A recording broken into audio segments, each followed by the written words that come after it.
औज़ुबिल्लाहिमिनश्शैतानिर्रजीम बिस्मिल्लाहिर्रहमानिर्रहीम। Dear students, आज हम लॉकडाउन की वजह से ऑनलाइन लेक्चर शुरू करने लगे हैं।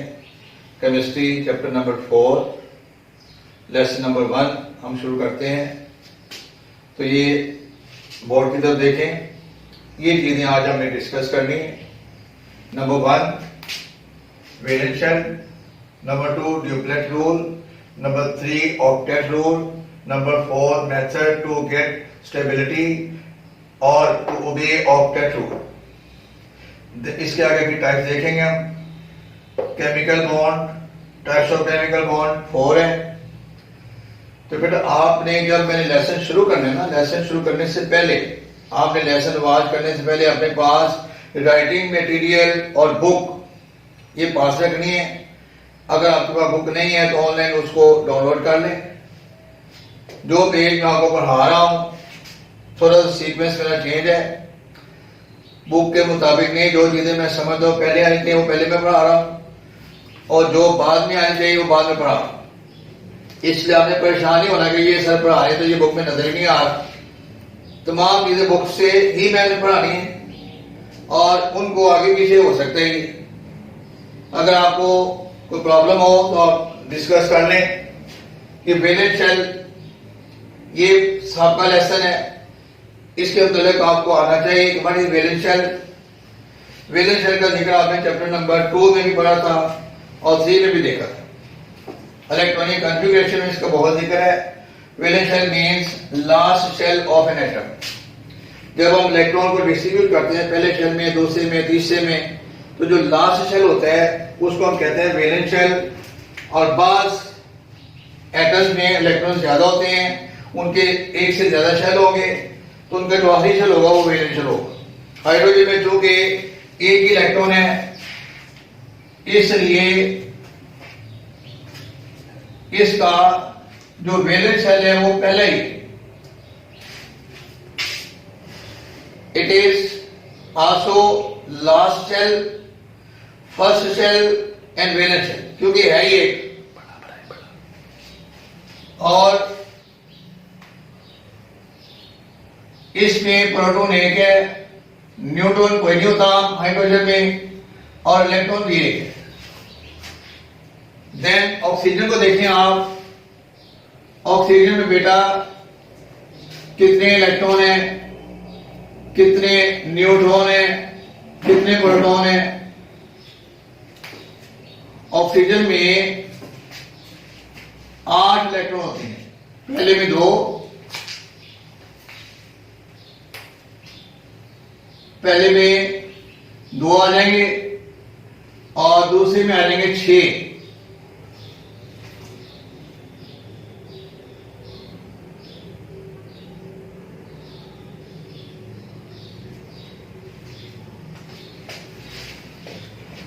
ऑक्सीजन में 8 इलेक्ट्रॉन है, पहले में 2, दूसरे में 6, तो इसमें 2 शेल है। जो सेकंड शेल होगा दैट इज वैलेंट शेल। किसी में तीसरा वैलेंट शेल होगा, किसी में चौथा होगा। It depends on the number of electrons. बेटा ये वैलेंट शेल को क्लियर कर ले। आखिरी शेल को वैलेंट शेल कहते हैं। और हमारा जो लेसन है चैप्टर नंबर 4 इसमें वैलेंट शेल का ही देखना है बार बार।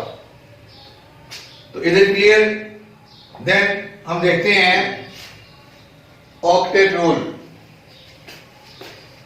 ऑक्टेट रूल में बार बार आएगा वैलेंट शेल में ज्यादा से ज्यादा 2 इलेक्ट्रॉन हासिल करने की कोशिश करना, मुकम्मल करना, इसे हम कहते हैं ड्यूप्लेट रूल। Duplet mean 2। ये लिटिल ग्रीक लैंग्वेज है, इसमें duplet mean 2। Then octet.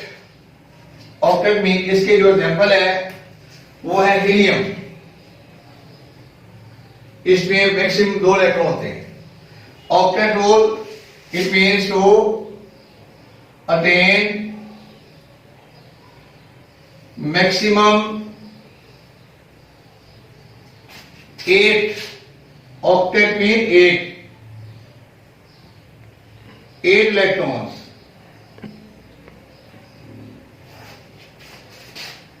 in valence shell। इसके एग्जाम्पल हीलियम के अलावा जितनी भी नोबल गैसेज है वो तमाम है। वैसे आप इसको तमाम एटम के साथ रिलेट कर सकते हैं। जिसमें 8 इलेक्ट्रॉन से कम है वो गेन करके पूरे करेगा, जिसमें ज्यादा है वो लूज करके पूरे करेगा।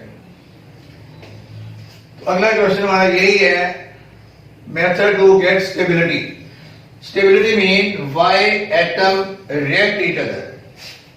हाइड्रोजन ऑक्सीजन के साथ मिलकर पानी बना रहे हैं, कार्बन ऑक्सीजन के साथ मिलकर कार्बन डाइऑक्साइड बना रही है। व्हाई एटम एक दूसरे के साथ क्यों मिलते हैं? Atom react each other to get stability, ताकि वो स्टेबल हो जाए, कायम रह सके। अगर वो एक दूसरे का रिएक्ट नहीं करेंगे, अपने इलेक्ट्रॉन पूरे नहीं करेंगे, they do not be stable. तो मेथड टू गेट स्टेबिलिटी, कैसे वो स्टेबल होंगे? इसके 3 मेथड है बेटा। Number 1 to lose electron. अगर उनके वैलेंस शेल में 8 से ज्यादा इलेक्ट्रॉन है, इतने भी ज्यादा नहीं कि वो सारे लूज कर दें, 1, 2 और 3। अगर 1, 2 या 3 इलेक्ट्रॉन ज्यादा है तो उनको लूज करके बाकी आप पूरे कर देंगे। दूसरा मेथड टू गेन इलेक्ट्रॉन। अगर किसी एटम के वैलेंस शेल में 1, 2 या 3 इलेक्ट्रॉन कम है तो दूसरे एटम से वो गेन करके अपने आप पूरे कर देंगे। अगर इस तरह का मसला नहीं है, ना वो लूज कर सकते ना गेन कर सकते, देन क्या करेगा? टू शेयर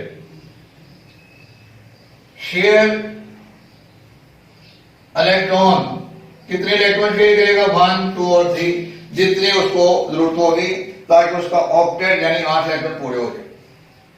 इनकी जो डिटेल है वो आगे केमिकल बॉन्ड्स में आएगी कि कौन सा इलेक्ट्रॉन कितने, कौन सा एटम कितने इलेक्ट्रॉन गेन कर रहा है, लूज कर रहा है, तो कैसे कर रहा है।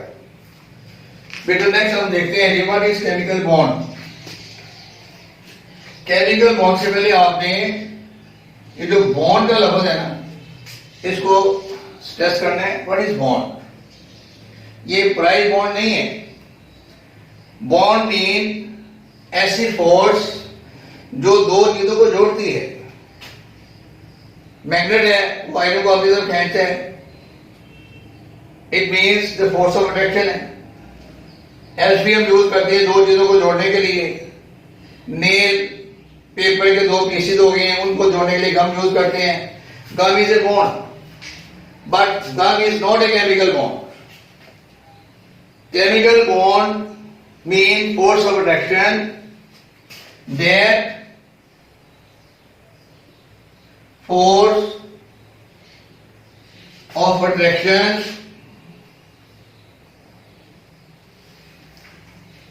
which joins।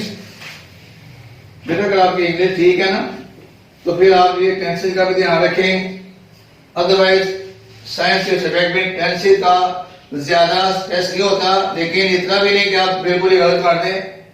The force of attraction which join, क्या मैंने ये गलत लिखा क्या सही लिखा? ये गलत है। फोर्स सिंगुलर है, लिहाजा यहां पे हम एस लगाएंगे। ये प्रेजेंट डेफिनिट टेंस है। That force of attraction which joins two atoms to make molecule.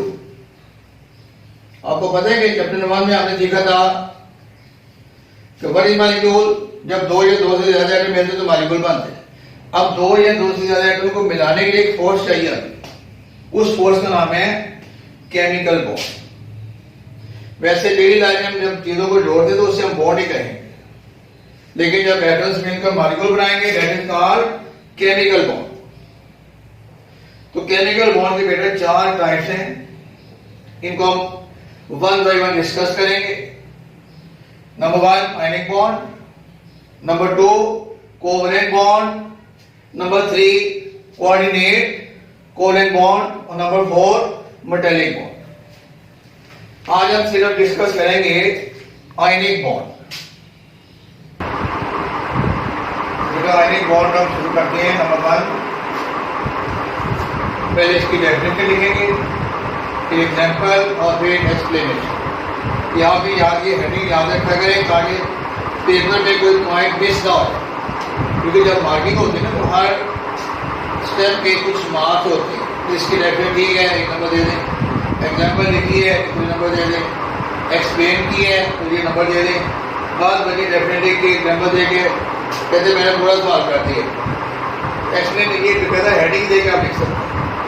Definition पे जोड़ दें, that type of chemical bond which is form due to complete transfer of electron या electrons from one atom to another. इस मैंने complete के underline कर दिया है, क्योंकि कंप्लीट जो है ना ये बहुत ही इंपॉर्टेंट लफ्ज़ है इस डेफिनेशन में। डेफिनेशन का कोई लफ्ज़ आप ना तो स्किप कर सकते हैं, छोड़ सकते हैं, और ना ही उसमें अपनी तरफ से कोई ऐड कर सकते हैं। अगर आपने अपने वर्डिंग में लिखनी है तो इसमें कोई प्रॉब्लम नहीं है, वर्डिंग में भी लिखे, लेकिन पूरा मफहूम उसका क्लियर। ये नहीं कि आगे जब पेपर मार्किंग हम करते हैं ना तो बच्चे पेपर ले कहते सर ये एक लफ्ज़ ही रह गया, इसका तो नंबर दे दें। तो बेटा वो एक लफ्ज़ जो रह जाता है ना वही डेफिनेशन को कंप्लीट करता है। That type of chemical bond which is formed due to complete transfer of electron या इलेक्ट्रॉन एक भी हो सकते हैं, ज़्यादा भी हो सकते हैं, from one atom to another। अब इसके एग्जाम्पल है सोडियम क्लोराइड के जो टेबल चार्ट है, वाइट कलर का जो घोड़ापन हम यूज करते हैं, और पाकिस्तान में इसके बहुत बड़े रिजर्व भी सफायर भी हैं। ये एक रिसोर्स भी है, शहरदा भी है। स्कूल ट्रिप जाती हैं, यहाँ पे सैर भी करती हैं, इंफॉर्मेशन भी लेते हैं। तो यहाँ पे एक हॉस्पिटल भी है टीबी का, जिसके अंदर वहाँ पे लोग स्टे करते हैं जिनको टीबी होती है, ट्यूबरकुलोसिस। तो इसको बेटा याद रखें, सोडियम क्लोराइड आपने देखा भी हुआ है, इसको हम यूज भी करते हैं डेली। देन इसके एक्सप्लेनेशन हम देखते हैं। एक्सप्लेनेशन के लिए सबसे पहले आप ये देखें, sodium chloride NaCl, it is formed due to sodium and chlorine। इसके लिए आपको इसकी इलेक्ट्रॉनिक कॉन्फ़िगरेशन आनी चाहिए। Na 1123, इसमें 11 इलेक्ट्रॉन है। इसकी electronic configuration 1s2 2s2 2p6 and 3s1। ये 1s2 केशल, ये L और ये M। अगर आप शेल के लिहाज से देखें तो ये K, L और M शेल है। ये जो पूरा लेक्चर है इलेक्ट्रॉनिक कॉन्फ़िगरेशन पे, शेल और सब शेल का कॉन्सेप्ट है। ये अगर मौका मिला तो आपको मैं ये भी क्लियर कर दूंगा। नेक्स्ट है बेटा क्लोरीन Cl। इसके पास कितने इलेक्ट्रॉन है? How many electron it has? Sorry 17, 35। ये एटॉमिक नंबर होते हैं, ये एटॉमिक मास होते हैं। अगर हम इसमें से इसको माइनस कर दो तो नंबर ऑफ न्यूट्रॉन आ जाते हैं। It is 1s2 2s2 2p6 3s2 3p5 2 4 6 10 और 7 17 हो गई। ये केचर, ये L और ये M। फिर अगर हम देखें ऑक्टेट रूल को तो ना क्लोरीन स्टेबल है और ना सोडियम स्टेबल है। सोडियम के पास आखिरी शेल में 1 इलेक्ट्रॉन है और क्लोरीन के पास आखिरी शेल में 7 इलेक्ट्रॉन है। अब ये क्वेश्चन मैं आपसे पूछता हूं, सोडियम अपने आप को स्टेबल कैसे करेगा? How sodium will be stable? 2 possibilities हैं, या तो ये 7 इलेक्ट्रॉन गेन कर ले, आखिरी शेल में पूरे हो जाए 8, जो कि पॉसिबल नहीं। किसी भी एटम के बाद ना तो 7 इलेक्ट्रॉन फालतू हैं और ना ही कोई इसके बाद इतनी एनर्जी है कि 7 इलेक्ट्रॉन को खींच सके। दूसरी पॉसिबिलिटी है कि 1 इलेक्ट्रॉन लूज कर दे। जब ये 1 इलेक्ट्रॉन लूज कर देगा देन इसके पास Na ये जो डॉट में आपको दिखा रहा हूं इसके ऊपर ये इलेक्ट्रॉन शो करे आखिरी शेल वाला। It will lose electron and gain positive charge. आपको पता है चैप्टर 1 में हमने पढ़ा था कि जब कोई एटम इलेक्ट्रॉन लूज कर देता है तो पॉजिटिव चार्ज पे गेन हो जाता है, जब गेन करता है तो नेगेटिव चार्ज आता है। In this case sodium is change into positive charge. Then chlorine क्या करेगा? क्लोरीन के पास ये 7 इलेक्ट्रॉन है। एक इलेक्ट्रॉन जो सोडियम ने लूज किया था मुझे गेन कर ले, and it will change into chloride ion. Reaction के लिहाज से हम इसको इस तरह भी लिख सकते हैं Cl प्लस 2 इलेक्ट्रॉन 2 Cl। अब बेटा क्लोरीन जो है ना ये डाइटोमिक गैस है, ये Cl2 की फॉर्म में होगी। एक एटम को एक इलेक्ट्रॉन चाहिए तो हमने यहाँ पे Cl2 लिखा है, 2 एटम है, तो यहाँ पे 2 इलेक्ट्रॉन ये गेन करेगा 2 सोडियम एटम से, तो it will change into chloride ion. Next जब ये सोडियम प्लस और chloride ion negative, they will come close to each other and they will attract, ये अपने आप को अट्रैक्ट करेंगे due to opposite charge. Due to opposite charge they will attract each other and they will combine to form NaCl. The force of attraction between sodium and chlorine is produced due to complete transfer of electron, so it is called ionic bond. The force of attraction between positive and negative charge make NaCl.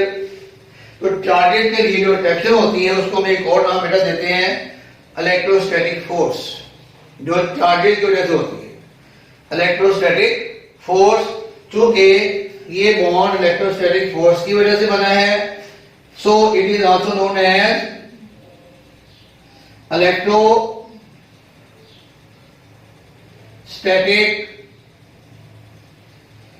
Bond. इसको हम ionic bond के अलावा electrostatic bond भी कहते हैं।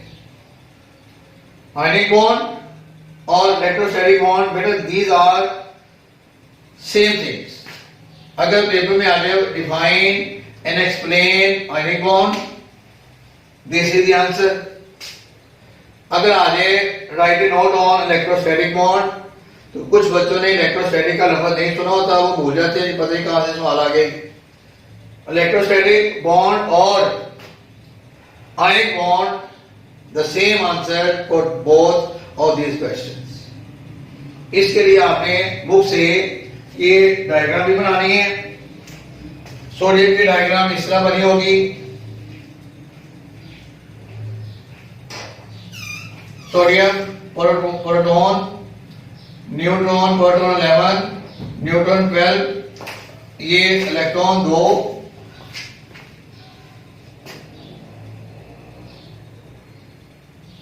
ये 8 और ये आखिरी शेल है, ये एक इलेक्ट्रॉन। इस तरह क्लोरीन की डायग्राम भी होगी। क्लोरीन में यहां पे 7 इलेक्ट्रॉन आ गए। तो डायग्राम के लिए आप बुक से हेल्प ले सकते हैं। एक डायग्राम मैंने बना दी है, दूसरी क्लोरीन की डायग्राम बुक से हेल्प ले लें, और उसमें यहां पे अगली डायग्राम में ये इलेक्ट्रॉन उसने लूज कर दी है, और क्लोरीन की जब डायग्राम बनेगी तो पहली डायग्राम में 7 इलेक्ट्रॉन होंगे और दूसरी में इलेक्ट्रॉन गेन करके 8 इलेक्ट्रॉन पूरे हो गए। तो मेरा ये था आज का लेसन। नेक्स्ट टाइम हम देखेंगे कोवलेंट बॉन्ड। अल्लाह।